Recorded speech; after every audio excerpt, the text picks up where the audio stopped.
Olá, sejam bem-vindos a mais um podcast. Antes da gente começar o nosso bate-papo de hoje, eu quero pedir para você seguir o canal do Portinari no YouTube e também curtir esse vídeo. Hoje o nosso convidado é super especial. Primeiro, ele é pai de dois dos nossos alunos, o Lorenzo e a Ana Clara, e é um super campeão das piscinas, né? Também é empresário, apoia vários projetos sociais, e hoje a gente vai conhecer um pouco da trajetória e a importância desse esporte, da natação, na vida dele, na vida da família dele. Bom, tudo bem, Guilherme? Muito obrigado por aceitar aqui o bate-papo desse podcast. Tudo bem, Robson? Obrigado a vocês aí pelo convite, uma honra poder dividir experiência com vocês aqui e poder, né, passar um pouquinho de tudo que eu passei ao longo da minha carreira nesses 20 anos. Maravilha. Guilherme, eu pesquisando, né, para fazer essa entrevista, eu vi que você começou, né, entrou na natação em razão de uma bronquite, né? Quais são os principais, os principais motivos, né, que levam os pais a matricularem hoje os filhos na natação, né, e fazer a aula, aprender a nadar, a importância disso também? Exatamente. Eu comecei com 5 anos de idade, tinha crises muito sérias de bronquite e assim, acordava de madrugada, né, comprometia muito meu sono. E depois que eu ingressei na natação como indicação médica, a gente percebeu muito rápido a evolução da doença, né? Então assim, treinava uma vez por dia e pouca metragem, né, bem início mesmo, e as crises já iam se espaçando mais, né, sofria menos e eu mesmo fui percebendo isso e fui querendo treinar mais, procurar mais a natação, aumentar um pouco a metragem desde o início e com a prática da natação as crises foram se espaçando até que depois dos 7 anos de idade nunca mais tive, até hoje não tenho.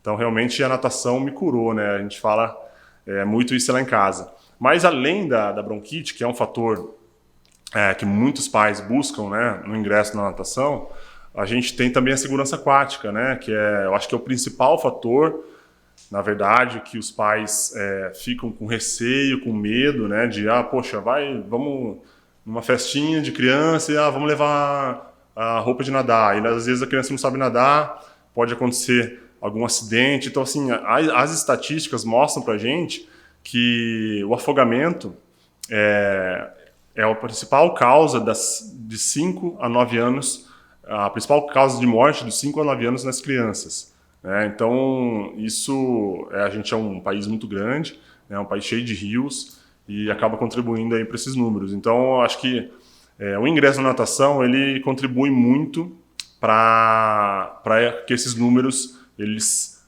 diminuam, né? Então, a gente sempre indica a natação como um meio, né, de salvamento, um meio de sobrevivência, para que você fique, né, saiba nadar. Acho que no dicionário existem duas definições do que é nadar, né? A primeira é você deslocar no meio líquido. Então, isso é importante, você saber cair na água e nadar, né? Saber ficar um tempo ali, pelo menos para sobreviver. Mas existe a segunda definição, que é o que a gente acredita, que você tem que dominar os 4 estilos, né? E isso leva um pouquinho mais de tempo, um pouquinho mais de competência, paciência. E aí sim você sabe nadar, aí sim você vai conseguir ficar mais tempo, né, numa situação como essa. Então, esse segundo, né, momento aí da definição de nadar é o que realmente a gente acredita. Isso é muito importante porque toda criança gosta de água, né? Ainda mais num país quente, né, que a gente vive. E eu acho que até você pode até complementar melhor do que eu. Quando você começa a fazer natação, você começa a identificar o tipo de risco dependendo do lugar onde você vai nadar, né? Porque até contando uma experiência que eu vivi, né, eu fiz natação durante muito tempo, tudo, e a primeira vez que eu fui nadar numa barragem, eu fiquei assim, porque a água parece que é muito mais pesada e densa, né? E ainda assim, sabendo nadar, eu passei um sufoco ali e quis voltar pro barco lá, não foi? Então acho que a natação, a importância disso também para você identificar, né, o que não é porque você sabe nadar que você pode nadar em qualquer lugar que tenha água, né? Exatamente, identificar o ambiente antes, né? Então assim, mar, né? A gente tem um litoral extenso. E o mar você não tem previsibilidade, né? Você acaba entrando, tem correnteza, às vezes não tem. Às vezes tem onda, às vezes não. E sem uma supervisão de adulto, você acaba entrando e acontece os acidentes que a gente vê. Então, você sabendo nadar já começa a ficar com uma certa segurança para você sair desses problemas, né, que vão acontecer ao longo da sua vida. A gente, né, eu cresci falando, poxa, eu sou nadador, né, o que você faz? Sou atleta e tal. Ah, você sabe que eu não sei nadar até hoje. Então, muitos adultos falam isso, né? E isso a gente pode começar a implementar, né? Eu acho que assim, o esporte ele anda com a educação, né, em paralelo.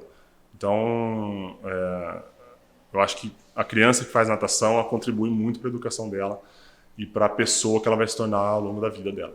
Além da parte física, até antes de entrar nas suas conquistas todas e entender um pouco da sua trajetória, a natação, além dessa questão do cuidado com a saúde, ela também traz o desenvolvimento de outras habilidades, né? A questão do foco, a questão de disciplina. O que é para você, na sua opinião, o que a natação traz de melhor no desenvolvimento pessoal de uma pessoa, de uma criança? Olha, essa pergunta é muito boa, porque assim, eu desenvolvi duas características que a natação me ensinou. E eu acho que não é qualquer esporte que ensina, né? É um esporte contra o relógio. Então a natação, você não está nadando contra o seu adversário do lado, você está nadando contra o relógio. Primeiro que para você ir para uma Olimpíada, para um evento grande, você precisa ganhar do relógio, ou seja, fazer o índice. Não adianta você ganhar a prova e não fazer o índice, não vai ninguém para o evento grande. Então, natação e atletismo são esportes contra o relógio, né? E eu tenho que ser melhor amanhã do que eu sou hoje. Porque se eu não for melhor, eu vou parar no tempo. E se eu cometer algum erro, o placar não comete erro, né? Tem que ganhar do placar, tem que fazer o tempo. Melhor do que o tempo que eu já fiz. Então, eu estou em constante evolução e trabalhando o meu limite toda hora. É diferente de um esporte os esportes que eu gosto muito, né? Por exemplo, um tênis. Você pode ganhar no erro do adversário. Mas na natação não existe isso. O relógio não erra, né? Então, com isso, eu fui desenvolvendo algumas competências, características que eu chamo, né, que a gente pode falar que são duas palavras, que é a resiliência e a disciplina, como você mencionou. E isso eu levo para tudo, né, para tudo que eu faço. Então, em todos os projetos, nos meus trabalhos secundários, que hoje eu faço. Então, assim, sou muito disciplinado, né, com tudo que eu faço. E a resiliência, para mim, ela fica muito simples, fica muito acessível, coisa que para muita gente não é. Então, qualquer barreira, qualquer desafio, fica fácil de eu reverter e transformar em oportunidade. E é isso que eu estou fazendo já há muito tempo e aprendi com a natação. E acaba sendo natural, assim. Acaba sendo muito natural, muito natural. E assim, não é só passar aquela barreira, é transformar aquela barreira em oportunidade. Agora falando um pouco da sua trajetória, né? Quando você começou lá com 5 anos, quando que você, a sua família, né, seu treinador, olhou e falou assim, ó, tem potencial para começar a competir? Quando que veio esse insight aí que você falou, não, posso ser um competidor? Eu tive muito apoio dos meus pais desde o início, né? Então, assim, dos 5 aos 7 anos era por causa da bronquite. Dos 7 aos 10 já não tinha mais as crises, e aí veio a facilidade do deslocamento no meio líquido perante aos meus pares, que eram os meus amigos, que treinavam juntos, tinha até uns mais velhos, e conseguia ganhar, tinha uma facilidade nos fundamentos, né, de virada, saída. Então isso já começava a ser percebido pelo meu técnico, por mim e pelos meus pais. E aí começou a vir um incentivo natural, né? A partir dos 10 anos que eu ganhei minha primeira medalha, que foi o nado medley, onde envolve os 4 estilos, eu comecei a gostar da coisa, de subir no pódio, queria mais medalhas, e aí eu comecei a direcionar mais a minha rotina, né? Poxa, eu quero ser um atleta. E aí começou um treino mais intenso, treinar 2 vezes por dia, entrou a parte física, não a musculação, porque era muito cedo, mas entrou uma parte física que pudesse contribuir com uma melhora de força, com um aumento de força para a água. Então, a partir dos 10 anos eu comecei a fazer isso e aí o resultado veio naturalmente, né? Aumentando o foco.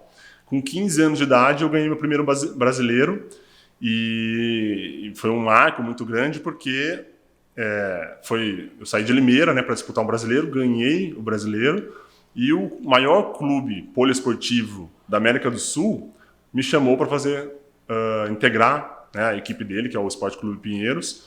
É um clube que desenvolve vários esportes olímpicos, né? E era um sonho para mim estar lá, né? E aí eu recebi esse convite e meio que decidi na hora, sabe? Os meus pais vieram perguntar: você quer ir para São Paulo? Acabaram de fazer convite. Eu falei: nossa, eu quero, na hora, assim, sem pensar. E com 15 anos de idade, mudar do interior para a capital, morar sozinho, foi uma mudança muito grande, mas que eu aceitei e hoje vejo que realmente, né, fez diferença. A estrutura que o Pinheiros tem, a estrutura que eu pude consumir lá dentro desses 20 anos, fez toda a diferença e me ajudou a chegar onde eu cheguei. Então, quando você foi campeão brasileiro, você ainda vivia aqui em Limeira e aí, em razão desse resultado, você foi convidado. E como que foi essa mudança para São Paulo? Imagina assim, tem nossos alunos aqui que passam na USP, Unicamp, vai para lá, né, com 18 anos, tudo, já tem uma mudança impactante. Você com 15, né, foi para lá. Como que foi quais foram os principais desafios que você enfrentou nessa mudança? A mudança, ela foi, eu acho que com 15 anos você não tem muita noção do que está acontecendo, né? Assim, você está feliz, a emoção está tomando conta. Então você pega e fala: vai ser melhor para mim, vamos. Eu acho que os meus pais sofreram mais, né, com essa mudança. Então eu, jovem ali, adolescente, o César Cielo, ele também é da região de Santa Bárbara aqui. E a gente tem a mesma idade, então ele também ganhou o brasileiro nessa competição. E ele também recebeu o convite. Então, como a gente já nadava desde os 7 anos juntos, os nossos pais se uniram e falaram: vamos alugar um apartamento para eles ali na frente do clube. E fica mais seguro, né? A gente divide as contas e tal, e um cuida do outro ali, né? E a gente reveza também. Cada final de semana meus pais iam, os pais dele iam. Então, a gente morou junto lá por 3 anos. Né? Então, essa mudança eu não fiz sozinho. O César estava junto, era um cara disciplinado, né? Um cara focado, e isso ajudou a gente continuar naquela bolha de atleta de alta performance, né? Principalmente numa cidade grande de São Paulo, onde você passa por muita coisa, né? Vê muita coisa, mas deu certo. Acho que o esporte, né, ele te direciona para esse caminho. Então, ajudou muito, né? A questão do esporte, da gente manter o trabalho que a gente estava fazendo no interior, mesmo sem os nossos pais todos os dias, mas a gente teve o acompanhamento ali de final de semana, né, por ligação, até que depois de 3 anos a gente foi estudar nos Estados Unidos. A gente foi fazer a faculdade nos Estados Unidos, cada um foi para um lado, e depois ele, né, seguiu a carreira dele, eu segui a minha, e a gente não voltou a morar mais junto. Mas essa mudança foi muito importante. Eu acho que esse conjunto aí que muito interessante. E quando você foi para os Estados Unidos, você continuou treinando lá? Isso, né, nos Estados Unidos, maioria na época, né, isso estou falando em 2004. Tá. Então a maioria dos esportes é difícil você conciliar com os estudos no Brasil, né? Nos Estados Unidos você consegue dividir a grade horária, né, as aulas, e são as duas coisas em junção, né, na faculdade. Hoje eu acho que já está mais tranquilo de fazer isso no Brasil, né, depois de quase 20 anos. Então, continuei treinando, né, mas assim, hoje eu vejo que o Brasil tem uma estrutura boa de treino. Não precisa você sair do país para buscar isso, como era em 2004. Hoje a gente tem profissionais super bem capacitados, a gente tem um time muito mais forte do que era em 2004. Né? Então, assim, o colega de treino está te puxando igual o pessoal dos Estados Unidos faz. Então, acho que você consegue desenvolver um bom trabalho aqui no Brasil. Eu vou entrar mais adiante, eu vou entrar nessa questão da estrutura. Qual é o cenário atual da natação no Brasil? Mas antes, eu queria te perguntar o seguinte, né? A pessoa que faz natação, até um exemplo de um amigo, ele jogava vôlei, adorava jogar vôlei, só que ele não tinha estatura considerada ideal para aquilo, né? Então ele era um ótimo levantador, mas não foi para frente em razão da altura. Natação é um pré-requisito fundamental para quem quer competir em competições com pessoas muito, né, talentosas e com altura, inclusive? Olha, a altura ela vai ser mais determinante em provas curtas. Então, por exemplo, num 50 metros, num 100 metros. Se você pegar uma final olímpica, os 8, né, porque passam 8 para a final, os 8 têm uma estatura alta, né? Um ou dois pode ser que saia, mas a média é de uma estatura de 1,90, mais ou menos. Né? Mas assim, os japoneses não são muito altos, eles sempre estão nas finais. Os 50 não, mas os 100, 200, aí já entra, aí já não faz tanta diferença. Aí tem outras características, né? O fôlego para fazer um subaquático, dependendo do estilo, uma resistência, né? Natação é assim, a força aplicada com relação no seu peso. Então, às vezes, um cara que é mais alto, ele é mais pesado também, né? E às vezes ele não consegue fazer a aplicação de força necessária para carregar o peso dele. E aí, uma pessoa que tem uma estatura mais baixa, ela consegue. Então, ela pode ser mais forte do que o maior ali, peso relação força. Tá. Então, natação é peso relação força, né? Agora, uma pessoa que é mais alta, na saída dos 50 livres são 20 segundos, 21 segundos, né? Se ela sair um pouquinho na frente, ela já ganha pela altura. Se ela vai tocar na parede, ela já ganha por isso aqui os 50. Então, os 50 realmente tem mais esse histórico, né? Mas a partir dos 200, aí a estatura não conta. Não, aí vai contar, o que sempre conta é peso em relação à força. Tá. E a questão da escolha do estilo? Como que se dá isso? Você vai lá e o estilo que você se sente mais confortável? Como que o nadador escolhe o estilo? Todo nadador que está iniciando, ele tem que desenvolver a competência dos 4 nados, tá? Borboleta, costas, peito e crawl. E aí depois isso vai naturalmente acontecendo. Então vai ter uma competição lá com 10 anos de idade. Você se inscreve nas 4 provas, borboleta, costas, peito e crawl. Aí o crawl você ganhou, os outros você não chegou no pódio. Aí você vai naturalmente treinando, né, os outros para ver se conseguem chegar no mesmo nível do crawl. Então isso vai acontecendo natural. Você vai vendo que você tem uma facilidade maior nesse nado do que no outro. Não é porque você gosta ou porque você consegue ter uma direção melhor, né? Porque a questão do cos, o nado que eu gosto, o nado que eu nado, que eu sou especialista, é difícil a direção, né? Porque normalmente a piscina aberta e você... Então eu sempre tive dificuldade com isso. Eu não gostava, porque às vezes eu batia na raia, então eu perdi um pouco da referência, sem teto, né? Às vezes, quando a piscina é coberta, é tranquilo.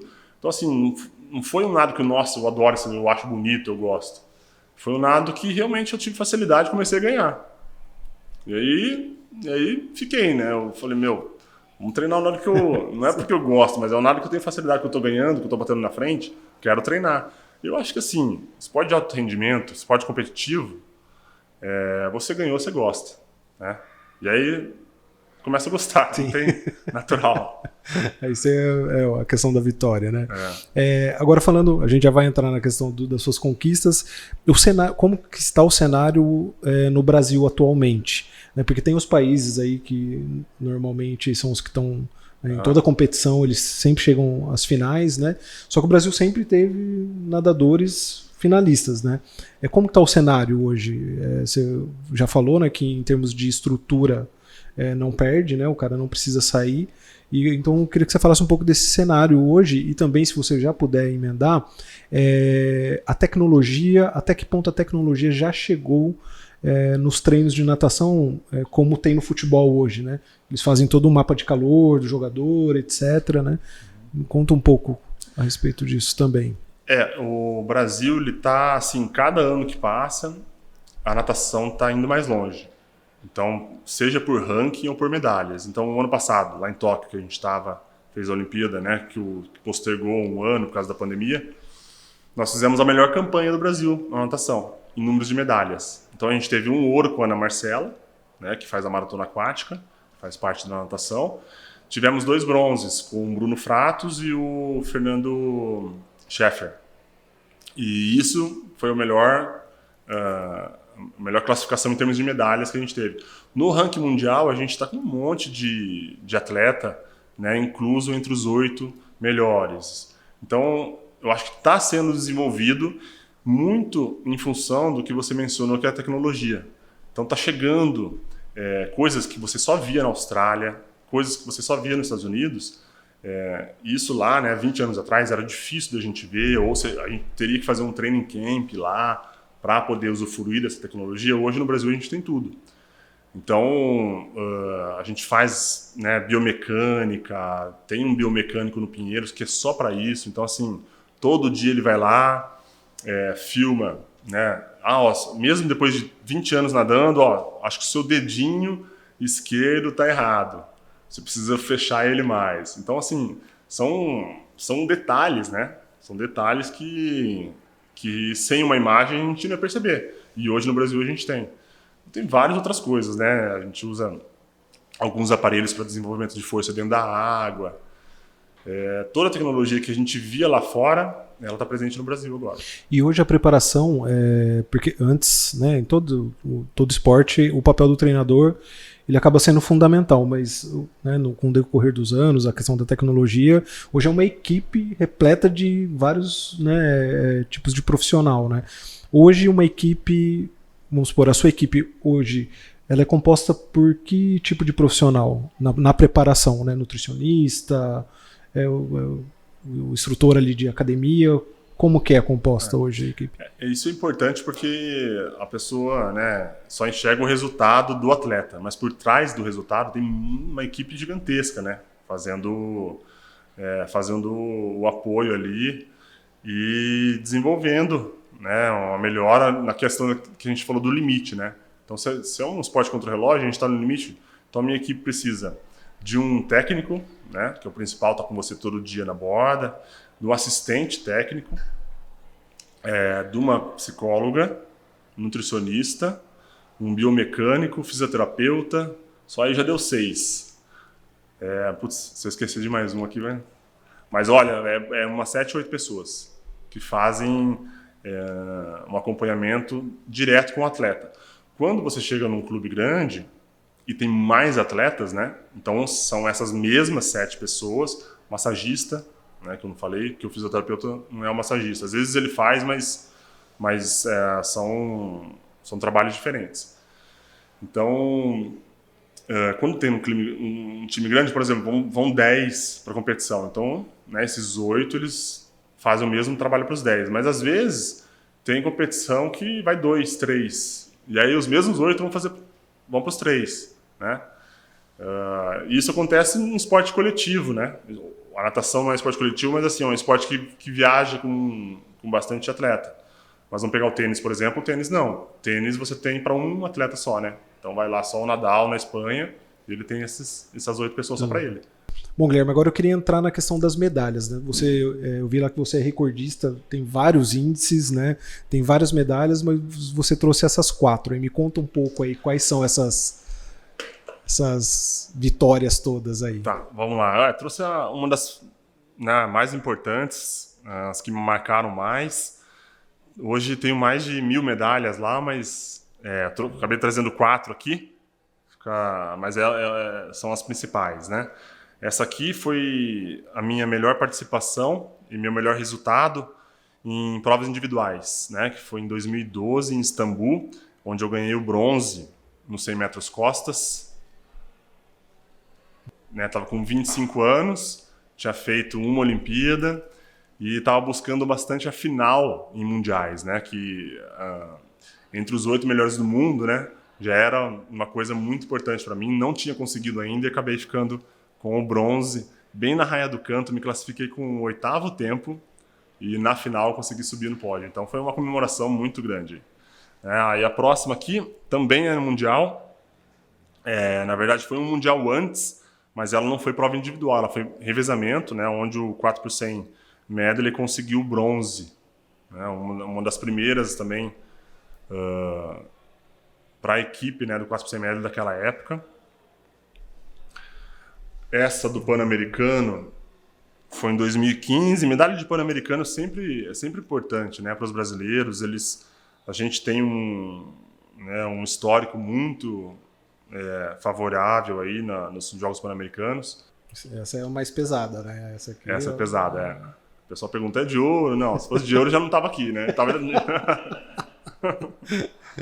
E essa aqui, cara, é a mais importante de todas, como equipe, né? Que foi revezamento, foi o 4x50 medley no Mundial de Doha, em 2014, onde a gente bateu o recorde mundial pela primeira vez dessa prova, desse revezamento, em cima dos Estados Unidos e da Rússia. Hoje, esse recorde já foi batido de volta pela Rússia, mas na época eles eram os favoritos e a gente acabou ganhando lá, subiu na baliza e tal. O pessoal até ficou chateado, porque a gente comemorou muito e tal. Mas, brasileiro, né? Sim, difícil chegar lá, tem que comemorar. Então essa é a mais importante aí que a gente conquistou como equipe. Sim. Guilherme, agora uma pergunta que eu sempre quis fazer para um competidor de Mundial e de Olimpíada. Qual é a diferença entre uma Olimpíada e um Mundial? Nós tivemos agora o Mundial de Judô. Tivemos medalhistas, tudo que elas não conseguiram o mesmo resultado na Olimpíada. Tem diferença? Quais são essas diferenças? Qual que traz maior peso? Como que funciona? Olha, a nível não tem diferença, tá? Porque pode ser que o Mundial seja mais forte do que uma Olimpíada. Agora, eu acho que o que pega é a escassez no primeiro momento, porque Olimpíada a gente tem de 4 em 4 anos. E aí o Mundial a gente tem todo ano, muitas vezes 2 vezes por ano. Então você se prepara, né? E é um evento arcaico, né? É um evento que vem da Grécia Antiga, que tem uma história, você cresce com isso. Então eu acho que a diferença é cultural, né? É uma cultura só. Em termos de nível, não muda nada. Às vezes você vê tempos mais fortes no Mundial do que numa Olimpíada. Mas assim, não sou só eu que vejo essa diferença. Todo mundo, né? Todos os atletas, todos os organizadores enxergam isso. Tanto é que é um evento muito maior, é um evento com uma classe maior, é um evento mais bonito. Então eu acho que o que está sendo preservado é a questão da cultura. E a preparação também muda de alimentação ou não? Essa questão de preparação física, tudo não tem tanta... A preparação física, assim, não muda nunca, né? Eu tô há 20 anos sem... Assim, se me perguntarem quando acaba a minha rotina, cara, eu não vou saber dizer, porque domingo eu não tenho treino, mas eu tô descansando para fazer o treino de segunda. E isso se estende. A única coisa, quando a gente vai tirar, né, umas férias, aí você realmente tenta descansar a cabeça. Mas assim, as férias não passam de 2, 3 semanas. E essas férias você só tira depois do ano olímpico. Né? Então, a cada 4 anos você tira umas férias de 2, 3 semanas. Tá. Então, meio que... E fica natural para mim, é gostoso, porque você começa a ver que quando você chega naquele resultado que você almejou, você olha para trás e tudo valeu a pena. Então você sabe que isso pode acontecer, sabe que isso vai fazer com que você não se arrependa, né, de abrir mão de tudo, de seguir uma vida de rotina, uma vida de atleta de alto rendimento, uma rotina de um atleta de alto rendimento, e acaba que você vai levando. Então, assim, de 4 em 4 anos tem a Olimpíada, você se prepara de 4 em 4 anos, mas existem as competições preparatórias, né, no meio desse caminho, que são os mundiais, são os pan-americanos. E então aquela rotina não para, né? Alimentação, descanso, treino, foco continua. Quando você consegue sair um pouquinho, é só nas férias daí. Em relação à idade máxima de competição, né? Eu queria saber quais são os seus próximos passos e vamos supor, um jogador de futebol, ele chega ali nos... Hoje até tem, né? Você pega alguns casos aí, fora da curva, né? Que o cara chega até 40, 42, né, anos de idade, tudo, né, principalmente o goleiro, né, o Rogério Ceni jogou até mais do que isso, para um atleta de alto desempenho na natação. Quando que começa a questão da idade a pesar, né, entre aspas? Olha, a idade, ela tá na cabeça, né? Então, assim, a partir do momento que você achar que você já não tem idade para fazer aquilo, aí acabou. Muitas vezes o corpo ele reage, né, com lesões, né, e aí sim acaba comprometendo o seu rendimento. Eu já vi atletas com 25 anos tendo lesões e ter que parar de nadar, e já vi atletas com 40 anos, que é o caso do Nicolas Santos, recordista mundial dos 50 borboleta, está nadando até hoje com 41, vai para o Mundial na Austrália esse ano, em dezembro, ele decidiu ir, né, vão poucos atletas, ele decidiu ir porque vai ser a última competição dele da vida, 41 anos de idade, e vai como favorito, e não tem lesão nenhuma. Então, assim, a gente não tem como colocar números. A questão da idade, eu acho que é só números mesmo. E a partir do momento que você só vê números, acaba afetando o emocional. Então, hoje eu estou com 35 anos, não tenho lesão nenhuma, nunca operei nada, né? E não me vejo com dificuldades, né, em fazer os treinamentos, né, que exigem uma força maior ou uma resistência maior. Para mim é a mesma coisa. E eu acho que o que entrou adicionalmente foi a questão da experiência, né? O que é um peso muito grande, a experiência. Eu sei se eu tomar um suco de laranja, como meu corpo vai estar daqui meia hora. Eu sei que se eu comer alguma coisa diferente, como eu vou me sentir. Então tudo isso eu fui desenvolvendo. Então a experiência entra muito. A gente usa isso, né, em competições, vou viajar não sei para onde e tal. Eu já vou me preparar porque eu sei como vai ser.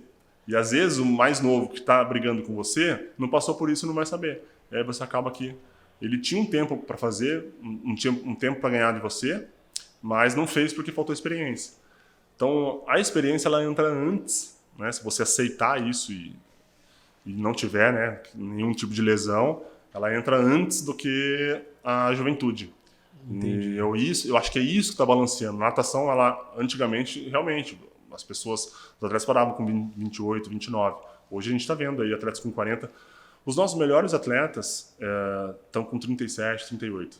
E isso acaba que puxa a média, né, que a gente faz uma média de como está sendo, né, a natação, e a média está dando bem para cima por causa disso. E quais são os seus próximos passos aí em relação a competições? E assim, já fiz 3 Olimpíadas, né?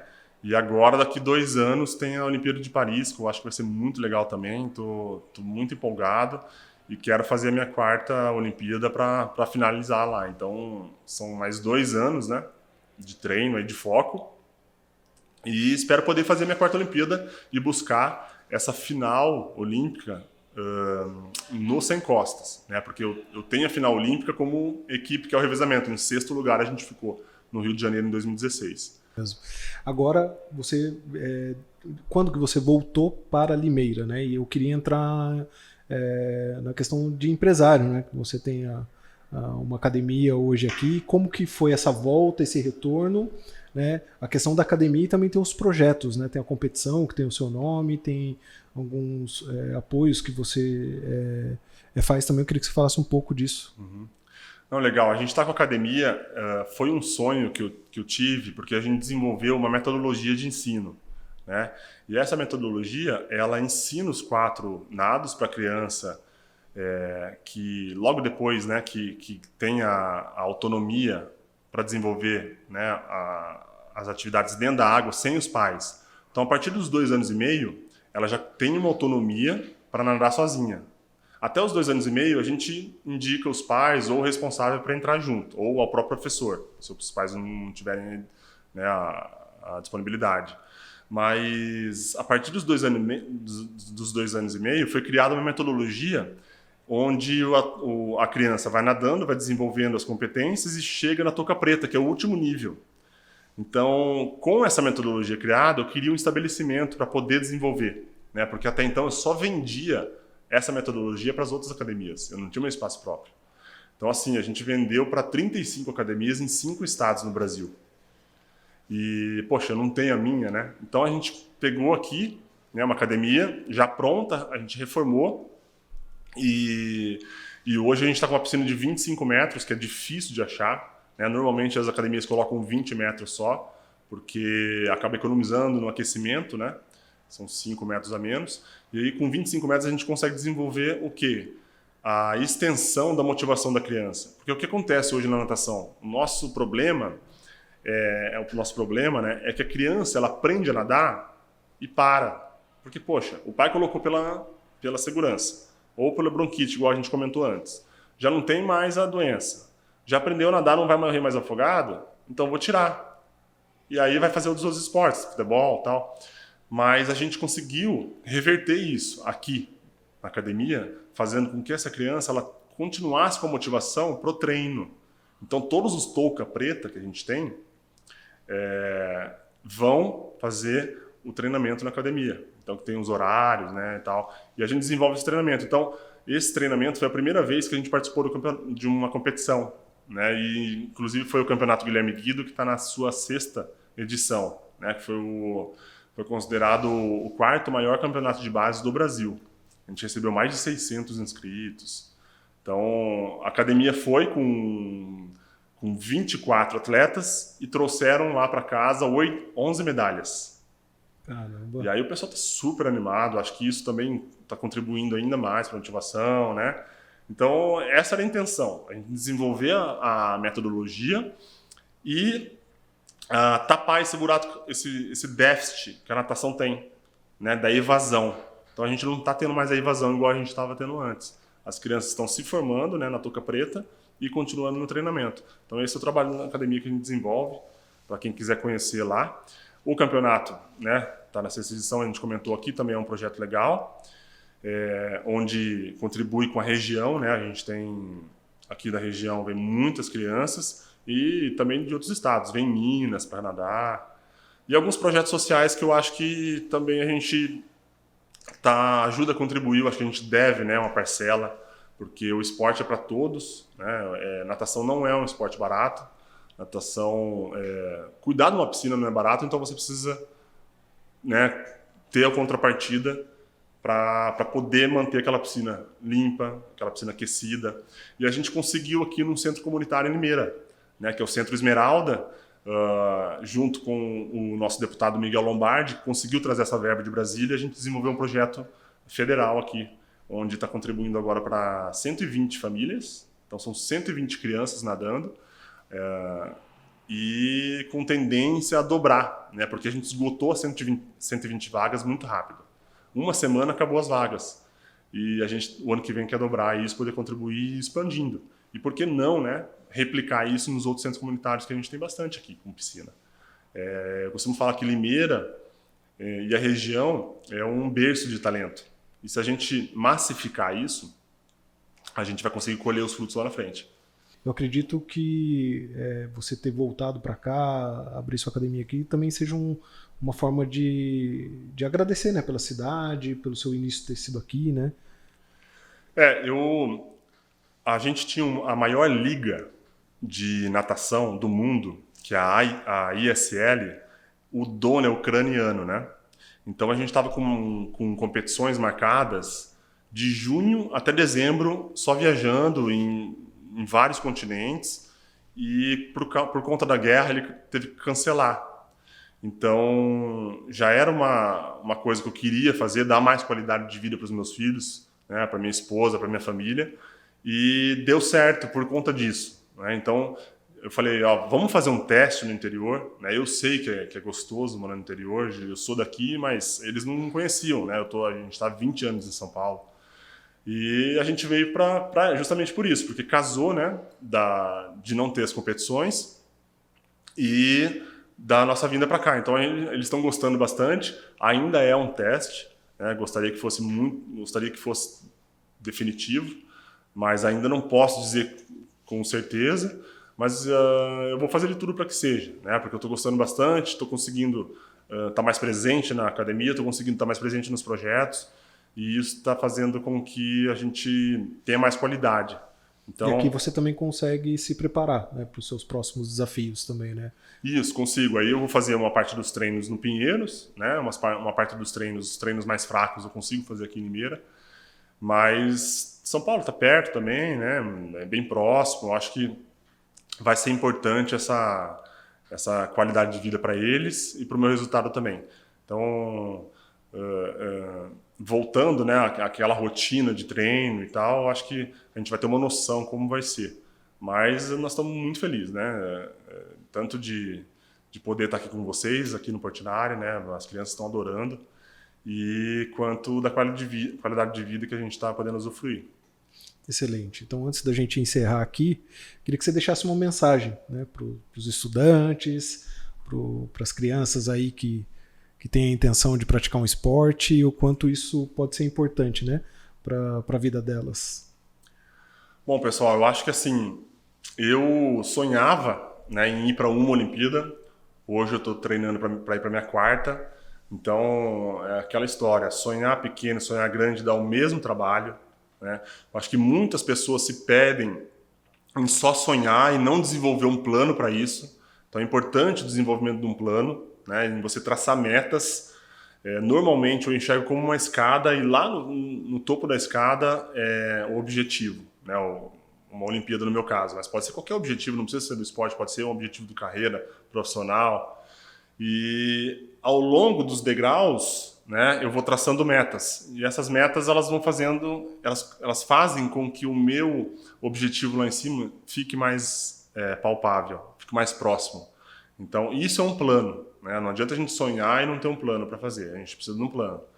Então sonhe grande, né? E não importa o que você for fazer, faça e seja o melhor naquilo, né? Então assim, eu comecei a nadar, eu quero ser o melhor nadador. Hoje eu sou o melhor nadador de costas há anos. Acho que você pode ser, se quiser ser um médico, você seja o melhor médico da sua área, né? Busque ser o melhor em qualquer área que você escolher. Então, Guilherme, muito obrigado pela sua participação aqui no podcast. Eu tenho certeza que quem assistiu recebeu muita informação importante aí. Quem estava em dúvida se colocava o filho na natação ou não, tenho certeza que vai agora colocar. E reforçando a respeito sobre a sua academia aqui, quem tiver interesse, como faz para encontrar a sua academia aqui em Limeira? Pessoal, eu que agradeço. Foi uma honra aí poder passar um pouquinho para vocês. A gente tem a academia onde a gente desenvolve tudo isso que a gente falou, né? Ela fica ali na Vila São Luís, fica aberta para apresentação, para agendar uma aula experimental, né? Tenho certeza que vocês vão gostar e vão estar contribuindo muito para a classe, né? Que esse esporte maravilhoso aí, a natação, pode fornecer, tá bom? Um grande abraço e até mais.